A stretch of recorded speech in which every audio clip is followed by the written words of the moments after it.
बांग्लादेश में जो कुछ भी हुआ है उसको लेकर पड़ोसी देश के नाते चिंता होना, मैं इसको समझ सकता हूं। मैं आशा करता हूं कि वहां पर हालात जल्द ही सामान्य होंगे। खास करके 140 करोड़ देशवासियों की चिंता कि वहां हिंदू, वहां के अल्पसंख्यक, उस समुदाय की सुरक्षा सुनिश्चित हो। भारत हमेशा चाहता है कि हमारे पड़ोसी देश सुख और शांति के मार्ग पर चले। शांति के प्रति हमारा कमिटमेंट है, हमारे संस्कार है।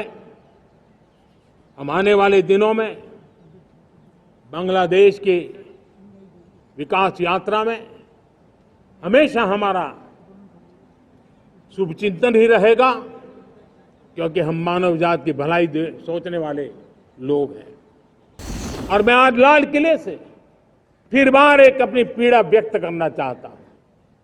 एक समाज के नाते हमें गंभीरता से सोचना होगा कि हमारी माताओं, बहनों, बेटियों के प्रति जो अत्याचार हो रहे हैं, उसके प्रति देश का आक्रोश है, जन सामान्य का आक्रोश है।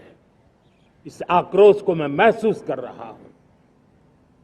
इसको देश को, समाज को, हमारी राज्य सरकारों को गंभीरता से लेना होगा।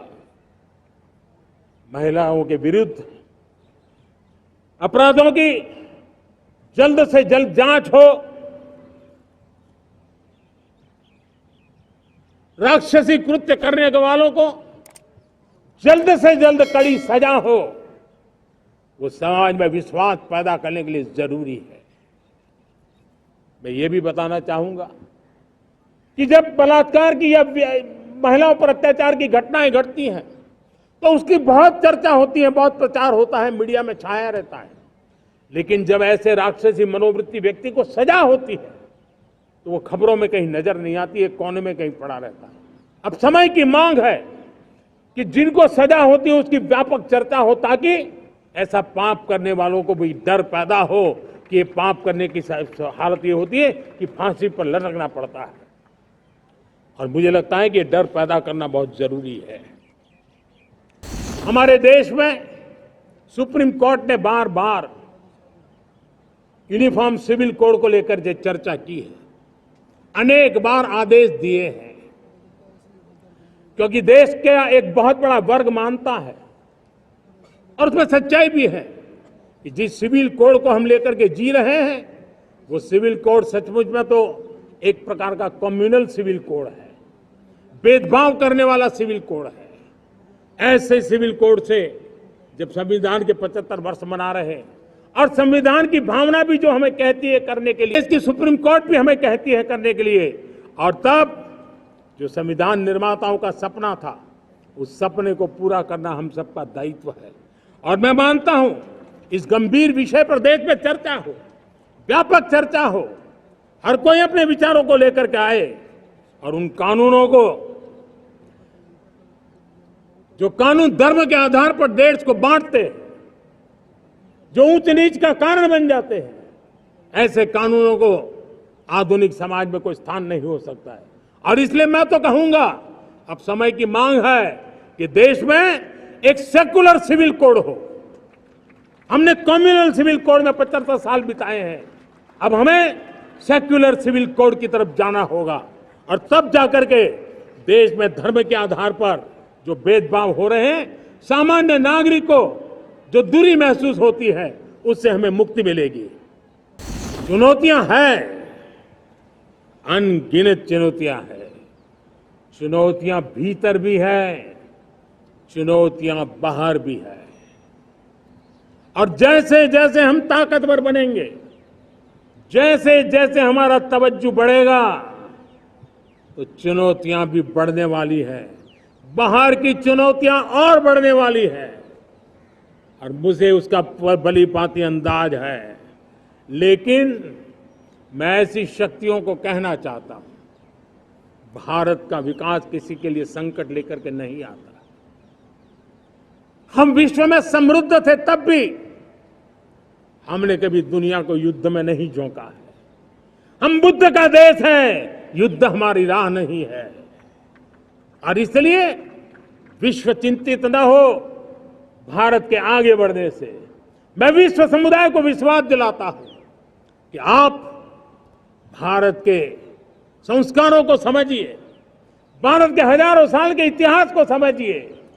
आप हमें संकट मत मानिए, आप उन तरकीबों से न जुड़िए जिसके कारण पूरी मानव जात का कल्याण करने का सामर्थ्य जिस भूमि में है उस भूमि को ज्यादा मेहनत करनी पड़े।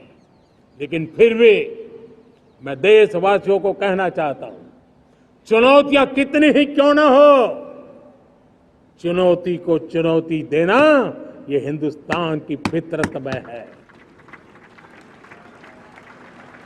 न हम डिगेंगे, न हम थकेंगे, न हम रुकेंगे, न हम झुकेंगे। हम संकल्पों की पूर्ति के लिए 140 करोड़ देशवासियों का भाग्य बदलने के लिए, भाग्य सुनिश्चित करने के लिए, राष्ट्र के सपनों को साकार करने के लिए हम कोई कोर कसर नहीं छोड़ेंगे। हर बदनीयत वालों को हम हमारी नेक नीयत से जीतेंगे, ये मैं विश्वास देता हूं।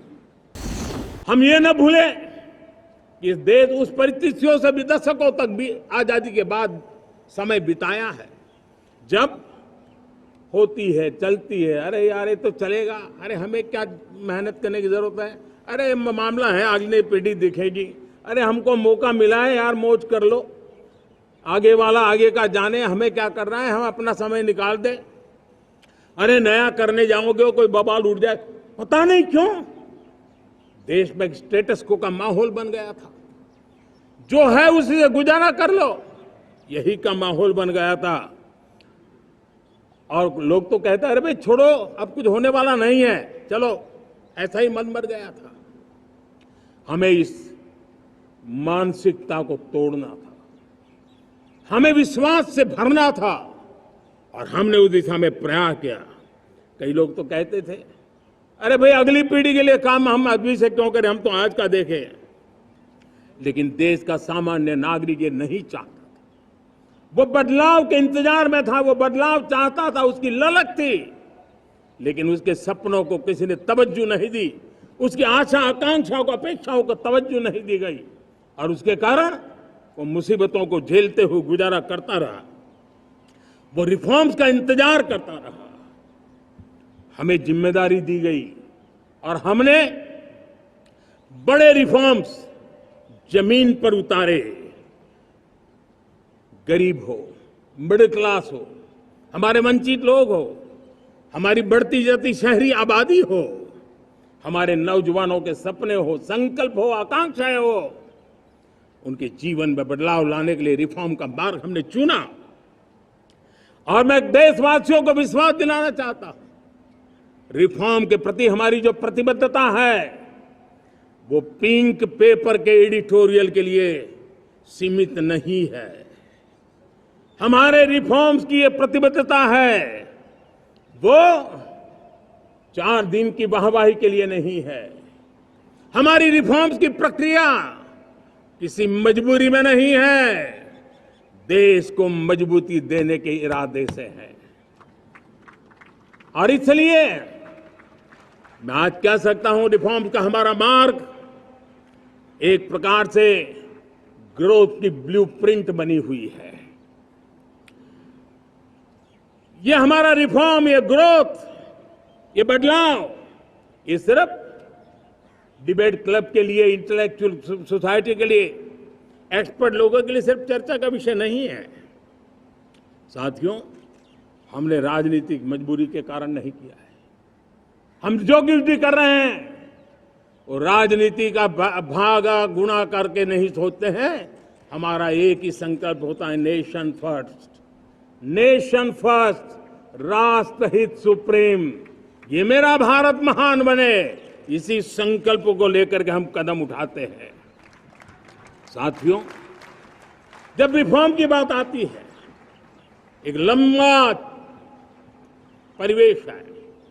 अगर मैं उसकी चर्चा में चला जाऊंगा तो शायद घंटों निकल जाएंगे, लेकिन मैं एक छोटा सा उदाहरण देना चाहता हूं। बैंकिंग क्षेत्र में जो रिफॉर्म हुआ, आप सोचिए बैंकिंग क्षेत्र का क्या हाल था।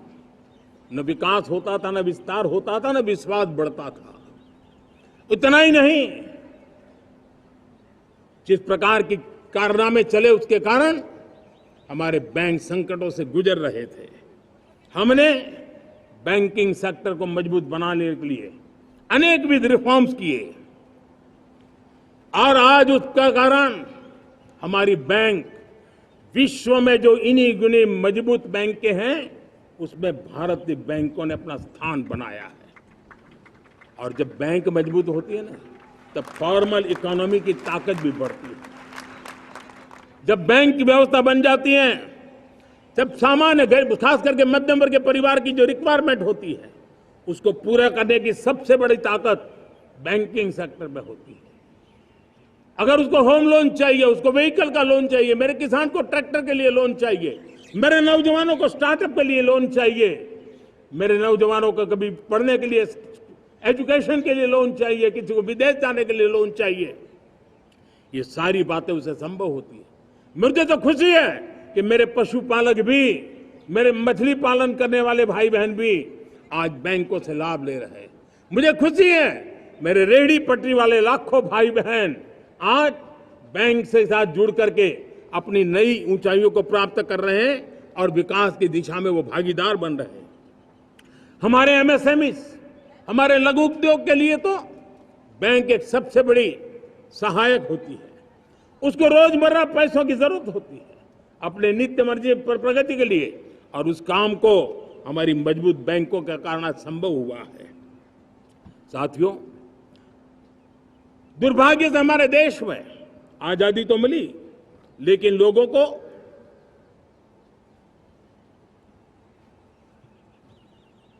एक प्रकार से माई बाप कल्चर से गुजरना पड़ा। सरकार के पास मांगते रहो, सरकार के पास हाथ फैलाते रहो, किसी की सिफारिश के लिए रास्ते खोजते रहो, वही कल्चर डेवलप हुआ था। आज हमने गवर्नेंस के इस मॉडल को बदला है। आज सरकार खुद लाभार्थी हितार्थी के पास जाती है। आज सरकार खुद उसके घर गैस का चूल्हा पहुंचाती है। आज सरकार खुद उसके घर पानी पहुंचाती है। आज सरकार खुद उसके घर बिजली पहुंचाती है। आज सरकार खुद उसको आर्थिक मदद दे करके विकास के नए आयामों को सर करने के लिए प्रेरित करती है, प्रोत्साहित करती है। आज सरकार खुद नौजवान के स्किल डेवलपमेंट के लिए अनेकविध कदम उठा रही है। साथियों, बड़े रिफॉर्म्स के लिए हमारी सरकार बहुत ही प्रतिबद्ध है और हम इसी के द्वारा देश में प्रगति की राह को चुनना चाहते हैं।